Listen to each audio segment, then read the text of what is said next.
Thank you for staying with us on the program. Following impeachment moves by the Rivers State House of Assembly, the Chief Judge, Justice Simeon Amadi, rejected a request to set up a 7-member investigative panel, saying court orders restraining him from taking any impeachment-related action. Now, this matter is before the Court of Appeal, effectively putting the process on hold. The decision has shifted the dispute from the legislature to the judiciary, raising questions about the separation of power and the rule of law. But joining me to unpack the implications of this is a constitutional lawyer, Malaki Ogumadu. Mr. Ogumadu, it's good to have you join us at this time. Thank you for joining us on Standpoint.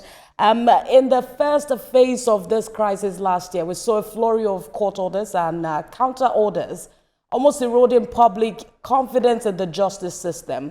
Let's start with what you make of the recent decision by the State High Court to adjourn this suit indefinitely until the appeal court determines the issues before it.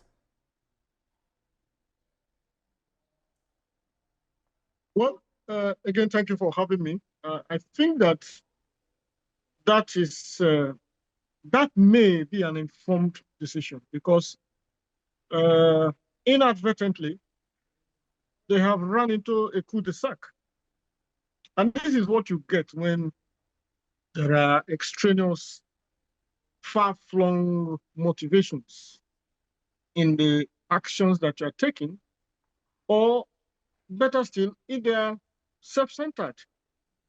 I have always held the view that in all of this convoluted situation in Rivers State, I personally cannot situate the place of the Rivers State people in this crisis. In other words, to what extent are these disputations and contestations going to inure in favor of the masses, the majority member of Rivers State people? I'm afraid I cannot find it. So here is the point. It's a very complex process. It is, however, easy if there are no hiccups. Considering the fact that Section 188 of the Constitution of the Federal Republic of Nigeria, 1999 as amended, lays out from subsection 1 to subsection 9 regarding the procedures, the step-by-step processes that must happen and be followed, strictly for that matter, before you can effectively and effectually talk about the removal of either a governor or a deputy governor. I mean, there are concerns about, the integrity of the judiciary in this case. But let's also focus on how the judgment by the appeal court is likely to impact on, the decision that will be made by the State High Court itself to proceed with the suit before it or not.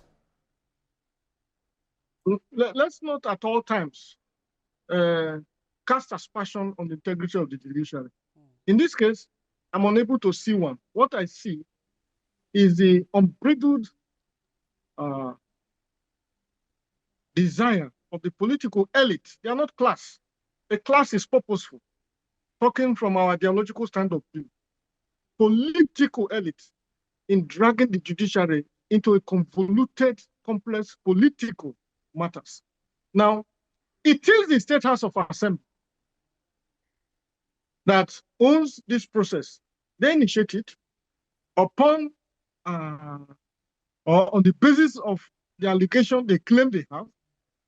The Constitution is also not very helpful when in subsection 11 of the same section 188, it vests on them, members of the State House of Assembly, the very wide latitude of determining what gross misconduct means, even if it circumscribed it to grave violation of the Constitution and misconduct of the persons affected. Yet, it says that must be in the opinion of the members of the State House of Assembly. So why I take a bit of exception to casting aspersion on the judiciary is because there is a case. A case was filed. restraining, stopping the CJ from receiving, from constituting the 7-man panel. In that case, the Chief Judge of Rivers State, my Lord Amadi, is made a party.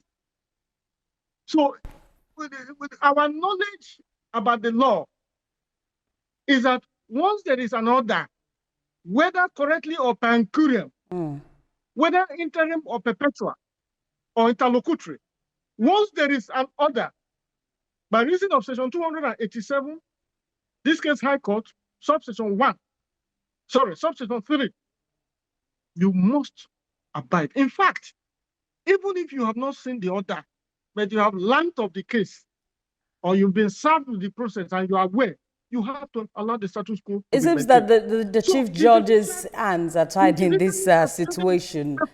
What impact will it also have, on whether or not the Chief Judge in Rivers State really sets up the 7-man panel? It's not the first time, they brought up this impeachment proceedings against the governor and his deputy. But if they were to have a 7-man panel, is this impeachment process likely to follow through? If it goes ahead as it stands now, before the order is set aside or the appeal is heard and determined, he will be in contempt of court. The CJ does not enjoy immunity under section 308. He will be in contempt of court. The CJ will be cited for contempt of court. So it is within his understanding of the law, in my view, mark you, he did not even assign the case. He is saying there is an order stopping me from taking this action. We're not going into the propriety of that kind of order for now. Because in my view, the Supreme Court has repeatedly taken a position to the effect that no arm of government, the judiciary is an arm of government, the legislature is another arm of government, the executive is an arm of government. In this case, no arm of government ought to stop the other arm of government from the discharge of the functions of their office, from performing their duties. Their duties haven't been performed can be challenged. That is the law. Now, in this case, it appears to me, and I stand to be corrected, that the legislature, through the court action, is now stopping the chief judge, who is the head of the judiciary, from discharging the functions of his office as expressly constituted in expressly stated in the Constitution, i.e., don't set up the 7-man committee. He's restrained at the moment, so his hands are tied. And if he goes ahead to do that, he'll be cited for contempt. Let's look at some of the issues that were raised by the lawmakers. Mr. Gumadu, I'm sorry to cut you. The lawmakers raised some issues of executive overreach. How is it possible in this case to set clear limits on both executive and legislative overreach? Now you said that the Chief Judge's hands are tied, but so also the lawmakers in the state, some will say. Please come with that question again. It's lost on me. Right, I'm asking, some of the issues that were raised by the lawmakers are issues of executive overreach in the case of the governor.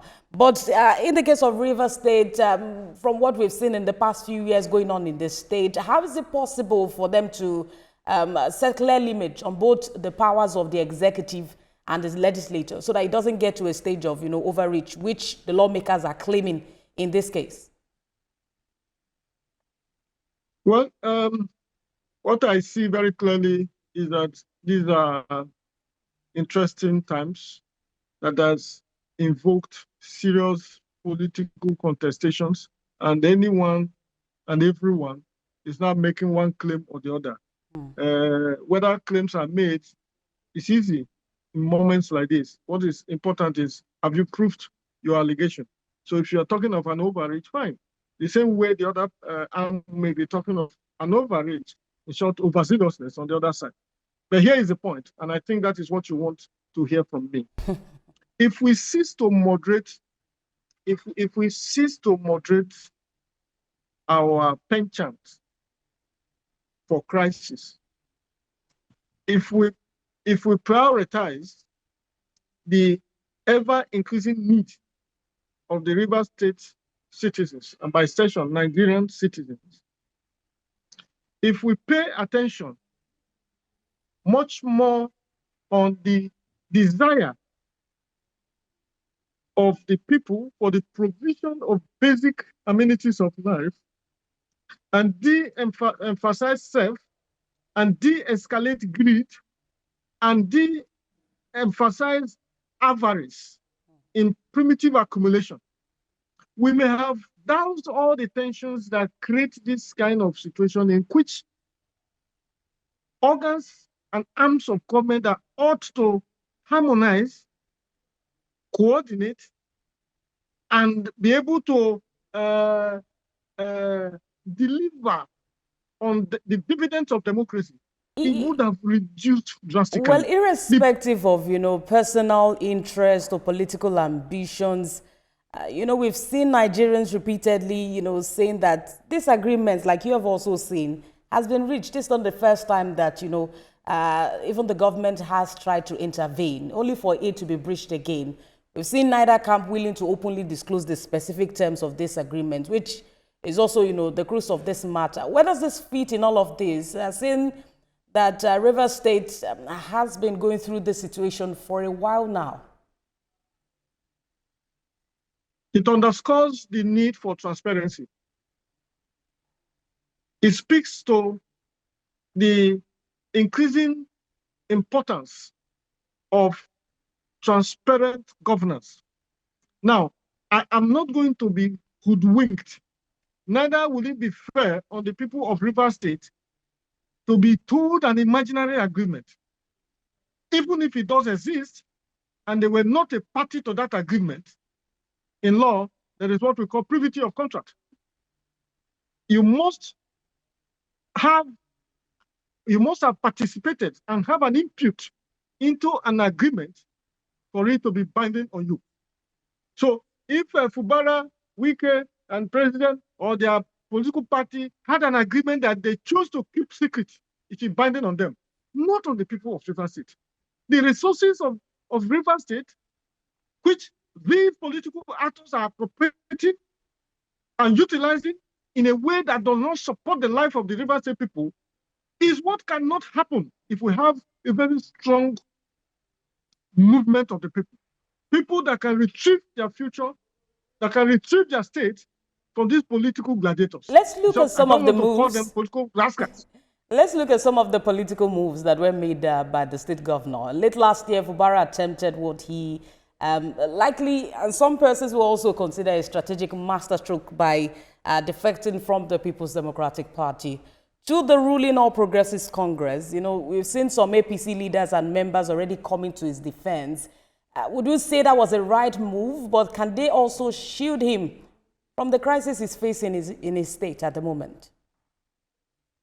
Until the whole scenario completely unfolds, it will be very difficult to even apprehend or comprehend the variables at play. It will be very difficult, and I'm speaking as a student of political science and one who has paid very keen interest in political development in this country. Now, on many fronts and on many scores, I blame Governor Fubara for the tacts and the steps and the actions he has taken. You sharpen your weapons, and that is in quotes, and properly define your strategies when you are dealing with an aggressor in the manner that he has to contend with. On so many occasions, he lowered the guard so badly that the support base he had didn't know what else to do, even when they were ready to defend him, including the political class you refer to. Don't forget, this is also about the larger question of state capture and state resource control. And so I have those issues. However, where we are now is that there has been a masterstroke, and that is the defection from PDP by the same governor to APC. That has problematize the situation in the sense that ideally and within the structure, political structure and organogram and arrangement of APC, he ought to be the leader of APC in Rivers State. Now, this is at variance and runs in conflict with what his godfather want to hear. Mr. Ogumadu, because of our time, he goes. We've seen a lot of blames. You have apportioned a bit of blame to the governor, and some persons are mentioning other individuals. Well, let's talk about if this crisis also speak to the weaknesses of the internal, party democracy and enforcement of party rules, considering that all parties were in the PDP before this recent defection that we saw, and a majority of them are now in the All Progressives Congress.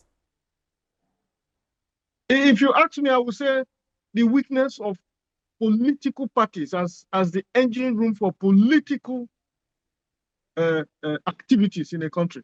It's not for nothing that they are called political parties. Political parties are supposed to be a very coherent, organic engine of every democratic experimentation, in the sense that within that circle, the ideas and philosophies and ideologies of the respective political parties are so clearly defined, so clearly managed, and so importantly organized, enough to attract members, sympathizers, who join them on account of the programs and the activities that they have.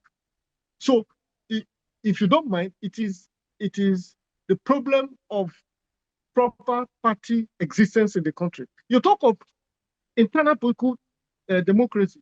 When you are referencing the processes of leadership recruitment, is this sufficient in this political party to say that these leaders have emerged observing internal democracy within their party?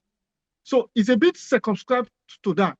Now, of course, every one of us knows the answer. In fact, in the last dispensation, it became the lot of most of the political parties, for which reason many candidates who, in quote, won the election, lost it because there were no internal political party democracy that was in place to ensure that.